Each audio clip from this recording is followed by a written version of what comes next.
This is Radio Now 95.3 FM. Come for the news, stay for informed conversations. That's Alhaji Yahya Yusuf speaking with Radio Now's Abubakar Buhari on the challenges that he faced in his recent travels to Niger Republic. Joining us on News Extra is Collins Nweke, an international affairs commentator. Mr. Nweke, thank you for joining us on the conversation. Always a pleasure, Stephen, to join you. Thank you for having me. Right.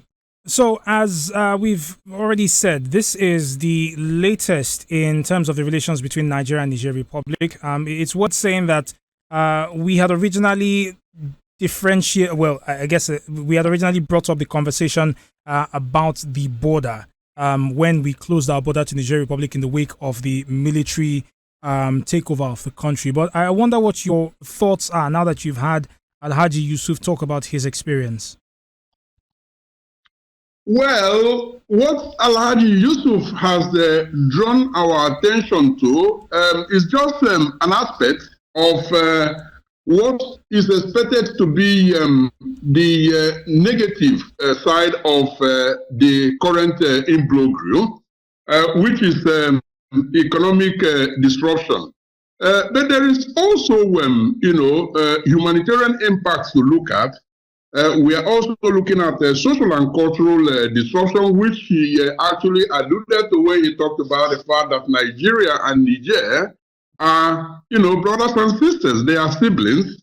And then there is also the broader diplomatic strain in the relationship between these two nations that are indeed, very much joined together in the hip. There is this saying that I'm always reminded when we talk about Niger, and that is the fact that in some cases, you have a building where the sitting room is in Niger and some of the bedrooms are in Nigeria. That is as close as these two nations are. But ultimately, Niger has taken a position, and that position is that that position actually reflects Niger's shift towards strengthening ties with its immediate neighbors within the alliance of, Sahel state framework, while redefining its relationships and border policies with countries like Nigeria. So this hasn't come to any of us as a surprise because, right from the coup of July 2023, up until this February 2025, we have seen, gradual deterioration of relationship between Nigeria and Niger because of its decision to actually align more with the, alliance of Sahel states. How do you manage this? This is then the, core question. So you're right in talking about the management being the core question here, but I wonder how ECOWAS as a whole can begin to address this, because it's not just Nigeria that's affected. As you've rightly reminded us, Mali, Burkina Faso and Niger Republic have pulled out of ECOWAS, and this is them asserting essentially their independence, but they still remain within the physical borders, if you like, of ECOWAS. So what do you think the relationship will look like between ECOWAS countries and Niger Republic, especially with these two countries? They have a significant landmass that used to be part of ECOWAS. So considering that trade in Africa is poor, do you think that other ECOWAS countries will move very quickly to address this problem in order to continue to gain access to countries like Algeria? To assess ECOWAS future actions, we need to look at what they have done so far. Let me remind us, Stephen, that in its statement, formally acknowledging the exit of Mali, Niger, Burkina Faso from ECOWAS, the ECOWAS Commission actually left the door ajar. They didn't close it totally in their faces.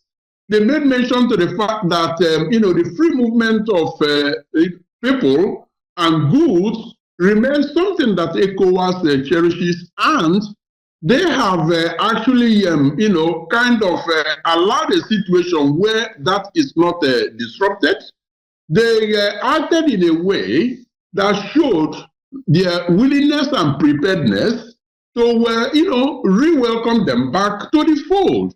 So on the part of ECOWAS, I think they have shown sufficient magnanimity. However, it does look like, the drum is being beaten for Mali, Burkina Faso, and Niger from somewhere else, prodding them up to say, oh, don't mind those people. This is about your sovereignty. Continue to assert your independence, and you can be sure to have us on your back. And so, imbued by that confidence from definitely some foreign powers who have, one thing or the other to gain economically from, the alliance of Sahel states, they feel, really energized and actually, being more and more audacious. So, I believe that ECOWAS is not going to, respond in a radical, extreme manner on this, because they value that integration, that ECOWAS integration. But at the same time, we have to also understand that, this diplomacy is all about reciprocality, reciprocities, rather. So what that means essentially is that they will go soft initially. We expect them to go soft initially. But if Niger and their other neighbors in the alliance continue to be recalcitrant, I believe that they have quite a few cards to pull to actually, alienate them from the group. And if they ever think, the three nations, if they ever think that they will go out of this on scratch, I think they are making a very, very big mistake, because they also have a few losses, actually to encounter as a result of this pulling out of ECOWAS. So let's look at the wider continent. The African Union recently elected a new chairman, and he's a chairman who has been very focused on silencing the guns of war in Africa. I wonder what role you think that the AU will play in addressing what is essentially a more regional and at the moment diplomatic conflict between the Alliance of Sahel States and ECOWAS. Do you think the AU can, help to cool the tensions that have arisen so far? AU will play the role of mediation, just like even the broader United Nations will play a mediation role.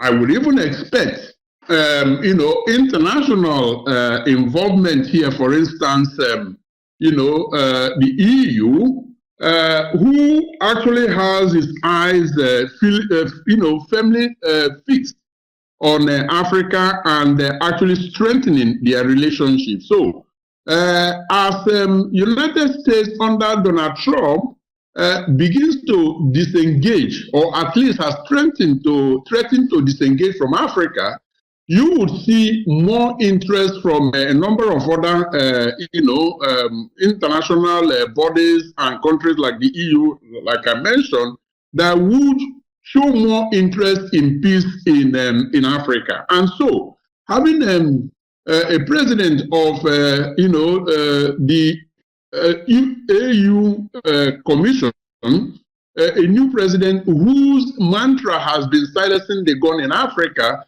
that makes it even easier, because it means that there is already alignment ab initio.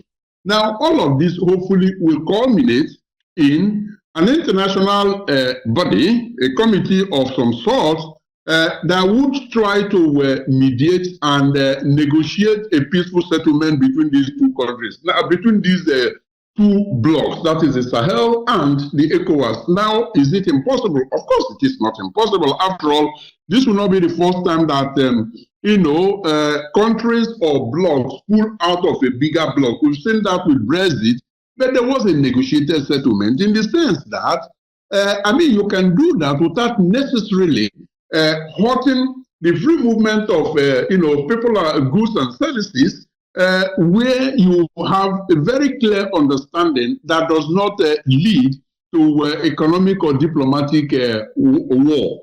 Now, I think that ECOWAS, working with AU and other bodies, will actually, begin to look into how that is possible, because the initial reaction was, force them to get back to remain in the fold, in the ECOWAS fold.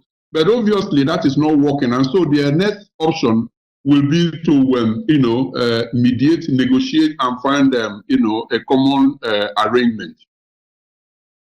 Well, Mr. Nweke, thank you very much for your time on this conversation. Collins Nweke is an international affairs commentator who joined us on News Extra to speak on the barring of those holding ECOWAS passports from entry into Niger Republic by the Niger Republic authorities. You're still on to Radio Now 95.3 FM Lagos, your Beyond the News station. In a few short moments, we'll be turning to the front pages of our dailies on the News Review. This is Radio Now 95.3 FM. Come for the news, stay for informed conversations.